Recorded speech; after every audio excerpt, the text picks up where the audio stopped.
جس دن ہم سب سے بڑی پکڑ پکڑیں گے۔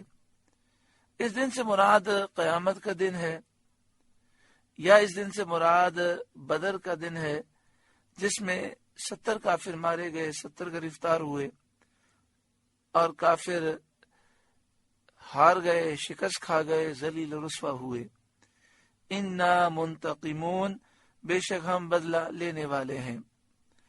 وَلَقَدْ فَتَنَّا قَبْلَهُمْ قَوْمَ فِرْعَوْنَ، اور بے شک ہم نے ان سے پہلے فرعون کی قوم کو جانچا، ان کا امتحان لیا۔ وَجَاءَهُمْ رَسُولٌ كَرِيمٌ، اور ان کے پاس ایک معزز رسول تشریف لائے، یعنی حضرت موسیٰ علیہ السلام تشریف لائے۔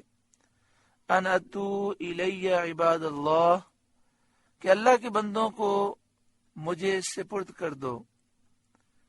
یعنی حضرت موسیٰ علیہ السلام نے فرعون سے یہ کہا کہ بنی اسرائیل کو میرے حوالے کر دو، اور جو شدتیں اور سختیاں ان پر کرتے ہو، جو انہیں تکلیفیں اور مصیبتیں دیتے ہو، اس سے انہیں رہائی دو، نجات دو۔ انی لکم رسول امین، بے شک میں تمہارے لیے امانت دار رسول ہوں۔ وَأَلَّا تَعْلُوا عَلَى اللَّهِ، اور اللہ کے مقابلے میں سرکشی نہ کرو۔ انی آتیکم بسلطان مبین، میں تمہارے پاس ایک روشن سند لاتا ہوں اپنے صدق نبوت اور رسالت کی، میرے سچے نبی و رسول ہونے کی میں تمہارے پاس سند لاتا ہوں، معجزات پیش کرتا ہوں۔ جب حضرت موسیٰ علیہ السلام نے یہ فرمایا تو فرعونیوں نے آپ کو قتل کی دھمکی دی اور کہا کہ ہم تمہیں سنسار کریں گے، پتھر مار کے ہلاک کر دیں گے۔ تو آپ نے فرمایا وَإِنِّي عُذْتُ بِرَبِّي وَرَبِّكُمْ أَن تَرْجُمُونَ، اور میں پناہ لیتا ہوں اپنے رب اور تمہارے رب کی اس سے کہ تم مجھے سنسار کرو۔ میرا توکل اور اعتماد اللہ پر ہے، مجھے تمہاری دھمکی کی کچھ پرواہ نہیں، اللہ تعالیٰ میرا بچانے والا ہے۔ وَإِن لَّمْ تُؤْمِنُوا لِي، اور اگر تم میرا یقین نہ لاؤ، فَاعْتَزِلُونَ، تو مجھ سے کنارے ہو جاؤ، میری ایذا کے در پہ نہ ہو۔ انہوں نے اس کو بھی نہ مانا۔ آپ نے فرمایا یا تو میری بات کو مان لو، اگر تم میری بات کو نہیں مانتے تو تم مجھے تکلیف نہ دو اور مجھے تکلیف دینے کے منصوبے نہ بناؤ۔ جب فرعونی اس سے باز نہ آئے اور وہ آپ کو تکلیف دینے کے منصوبے بناتے رہے، فدعا ربہ ان ہؤلاء قوم مجرمون، تو موسیٰ نے اپنے رب سے دعا کی کہ یہ مجرم لوگ ہیں۔ فاسر بعبادی لیلا انکم متبعون، ہم نے حکم فرمایا کہ میرے بندوں کو راتوں رات لے نکل، ضرور تمہارا پیچھا کیا جائے گا۔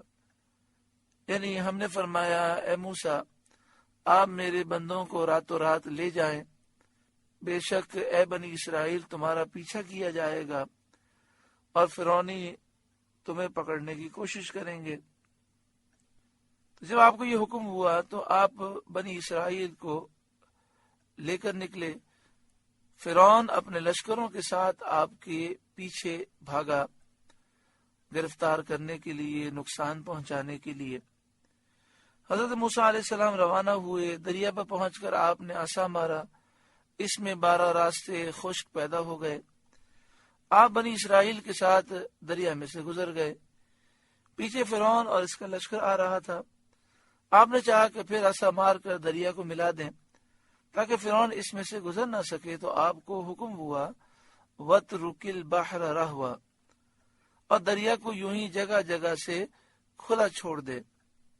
اے موسیٰ آپ دریا کو یوں ہی جگہ جگہ سے کھلا چھوڑ دیں تاکہ فرعونی ان راستوں سے دریا میں داخل ہو جائیں۔ انہم جند مغرقون، بے شک وہ لشکر ڈبویا جائے گا، یہ سارے کے سارے دریا میں ڈوب جائیں گے۔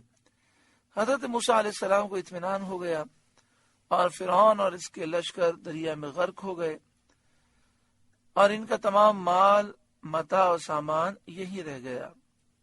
کم ترکو من جنات و عیون، کتنے چھوڑ گئے باغ اور چشمے، و زروع و مقام کریم، اور کھیت اور عمدہ مکانات، آراستہ پیراستہ مزین، بڑے خوبصورت محلات جو بہت زیادہ آراستہ تھے، مزین تھے، سب وہ چھوڑ کر دریا کی طرف آئے اور ہلاک ہو گئے۔ وَنَعْمَةٍ كَانُوا فِيهَا فَاكِهِينَ، اور نعمتیں جن میں فارغ البال تھے، عیش کرتے تھے، اتراتے تھے، غرور و تکبر کرتے تھے، وہ ساری نعمتیں ان سے چھوٹ گئیں۔ كَذَلِكَ، ہم نے یوں ہی کیا، وَأَوْرَثْنَاهَا قَوْمًا آخَرِينَ، اور ان کا وارث دوسری قوم کو کر دیا، یعنی بنی اسرائیل کو، جو نہ ان کے ہم مذہب تھے، نہ بنی اسرائیل فرعونیوں کے رشتہ دار تھے، نہ دوست تھے۔ اللہ تعالیٰ نے فرعونیوں کو ہلاک فرمایا اور فرعونیوں کے مال کا وارث بنی اسرائیل کو بنا دیا۔ فما بقت علیہم السماء والارض وما كانوا منظرین، تو ان پر آسمان و زمین نہ روئے اور انہیں مہلت نہ دی گئی۔ آسمان و زمین ان پر نہ روئے کیونکہ وہ ایماندار نہ تھے، اور جب ایماندار مومن مرتا ہے تو اس پر آسمان و زمین 40 دن تک روتے ہیں، جیسا کہ ترمذی کی حدیث میں ہے۔ حضرت مجاہد رضی اللہ تعالیٰ عنہ سے کہا گیا کہ کیا مومن کی موت پر آسمان و زمین روتے ہیں؟ فرمایا زمین کیوں نہ روئے اس بندے پر جو زمین کو اپنے رکوع و سجود سے آباد رکھتا تھا، اور آسمان کیوں نہ روئے اس بندے پر جس کی تسبیح اور تکبیر آسمان میں پہنچتی تھی۔ حضرت حسن رضی اللہ تعالیٰ عنہ کا قول ہے کہ مومن کی موت پر آسمان والے اور زمین والے روتے ہیں۔ وما كانوا منظرین، اور انہیں مہلت نہ دی گئی، یعنی توبہ وغیرہ کے لیے انہیں مہلت نہ دی گئی عذاب میں گرفتار کرنے کے بعد، یعنی جب اللہ کا عذاب آیا تو پھر اس کے بعد انہیں توبہ وغیرہ کی مہلت نہ ملی اور وہ ہلاک ہو گئے۔ سورہ دخان کا پہلا رکوع مکمل ہوا۔ اللہ رب العالمین اس رکوع کے نور سے ہمارے قلوب کو روشن منور فرمائے۔